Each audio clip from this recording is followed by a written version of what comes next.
my name's Chad. Hi. So I know the theme of tonight's story is my little town, but the problem for me is that my little town is Texas. And you can't justify Texas with just one story. So if you'll indulge me, I'm going to try to tell you a few. And like all great Texans, I can do a lot with a little. So I'm from Texas, and I know that a lot of the times people from Texas, it causes a lot of eye rolling up here. But what you have to understand is that when you're from Texas, that's a lot to inherit. There's a whole mythology that goes behind that. You kind of feel like you have to be John Wayne, even though he was from Iowa, and I wear sweater vests. But there's an attitude that you have that just goes along with being from Texas. And I was in a bar one night in London, and there's a guy right next to me at the bar who was being very vocal about his opinions towards tourists and foreigners, and, tourists go home, and, foreigners go home. I'm not sure what part of England that's from. But he bumped into me, and he turned and he looked at me, and he realized that I must have been a little out of sorts, and he said, "Where are you from, mate?" And I said, "Me? I'm from Texas." And he got up and laughed. So there's an attitude that you have to have, and I've carried that attitude up here with me to Connecticut. And whenever people find out that I'm from Texas, there's invariably a few things that have to happen. The first is, as I'm sure most of you have realized, I don't sound like I'm from Texas, which baffles me, because I am, and I have a lot of friends that are, and this is how we all sound. There's 116 different accents in Texas. It's 48 times bigger than Connecticut. Some people sound like me. And what I've realized that they mean is, I don't sound like this, which is called the Texas twang. And there are people from Texas who sound like that. They're from East Texas, the part of Texas that's a little bit more associated with the South. But I'm going to set the record straight on this tonight. You're hearing it from me, the horse's mouth. Texas is not the South. It's not the South. It's not the Southwest. Thank you. It's not the South. It's not the Southwest. It's Texas. So even though I don't sound like I am sitting on a slide steel guitar with that twang, I don't want you to think that my vocals didn't emerge from Texas unscathed. Especially when I'm tired, you might hear me say things like thangs. I say hail, as in go to, or I feel like.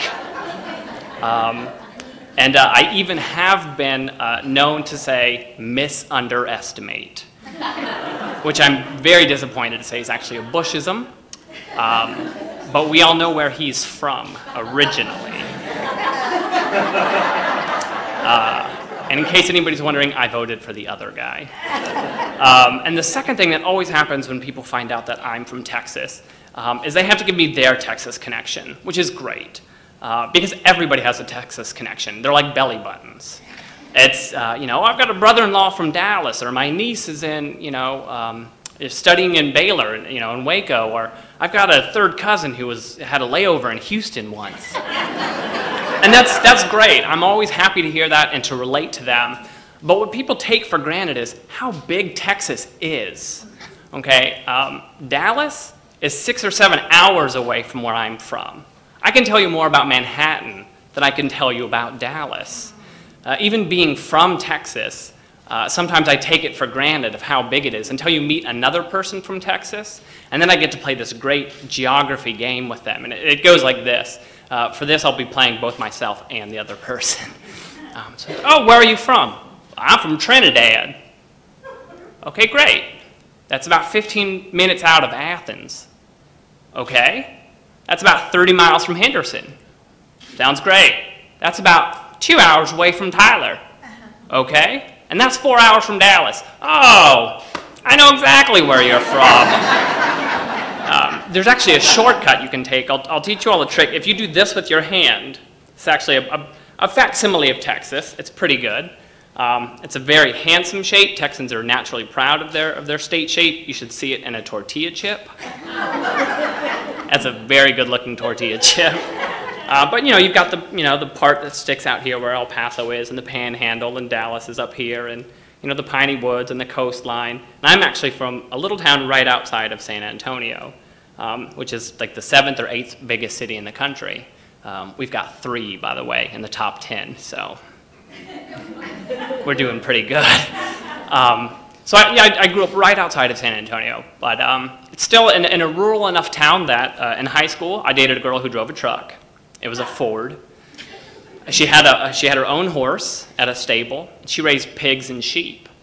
And I was her boyfriend who did theater and academic decathlons. And so it takes all kinds in Texas, you can see. But probably the greatest memories that I have of my time in Texas and growing up, did you hear the Texas coming out now? I hear it myself. There you go.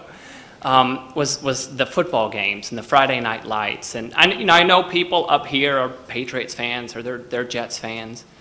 Is anybody a Giants fan? Somebody? Okay, I'll keep looking. So, the Friday night light, the Friday night lights of football games, people are always asking me about that, especially people my age because of the TV show. And I don't need to watch the TV show because I lived it. Every year of high school. And, the excitement of the football games really started Monday morning when you woke up and on a clear enough day you could hear the marching band practice their new song, which was really cool. And you get to school and they're painting the banners that the football team's going to break out through on Friday. And you just meet with your friends and you start talking about the team that we're playing and trying to figure out, logistics of, we were like 14, what did we know? But, and then, on Wednesday, that was the next greatest day because on Wednesday, the cheerleaders started selling ribbons. Right? If you've ever watched a Dallas Cowboys game, you know how Texas does cheerleaders. And so on Wednesdays, I had legal reasons to approach a cheerleader, right? Because I had to buy this little ribbon that you could pin, to yourself to wear to the games. And you'd always pick who you're going to buy your ribbons from. And it was a big deal. I always bought my ribbons from Diane Pencunas. And you'd tell your friends, oh yeah, Diane and I, she sold me this ribbon. And then, the next most exciting thing was Friday, because on Fridays, after we said the Pledge of Allegiance to America, we said the Texas Pledge of Allegiance. Yes. Texas has a Pledge of Allegiance. Honor the Texas flag. I pledge allegiance to thee, Texas, one state, indivisible, under God. It's not very original, but does anybody know the Connecticut Pledge of Allegiance? So Friday afternoon comes and you start to find out with your friends, whose parents were out of town or, whose older brother or sister were back from college, because the goal was to try to score beer before the game. And you'd find out, somebody's, folks are out at a movie. So you drive to their house real quick, everybody pile in the back of trucks, Fords, and you'd get to the house and every Texas fridge has, a 24-pack of Shiner Bock. If you're ever in Texas, order yourself a Shiner Bock, and then I'll give you my email address so you can send me a thank you. And you'd open it up really quiet. Nobody's in the house, but you'd open it really quietly, and we only ever had maybe one because A, we didn't want to get caught, and B, we hated it. It was gross. But you had to do it. And you'd pull up to the football game, and it's 80 degrees. It is humid as all get out, and everybody's wearing their Letterman jackets. You're wearing leather sleeves and a wool body. With your little ribbon patch to it. And actually, I lettered in theater. I actually had the letter from my high school, SC, named for a very famous non-Texan, Samuel Clemens. It was over my heart. That was my school. And you sat down and you start to watch the game, and these weren't multi-million-dollar athletes playing. It's Clint, the guy that you sit next to in algebra. And he just threw that pass to Travis, who ran it in for a touchdown. You took English with that kid, and he scored a touchdown. And so the whole game, you're just glued to it, and everybody's there. Everybody's mom, everybody's dad, the mayor, all the police. If you were a thief, that was, your night to get out.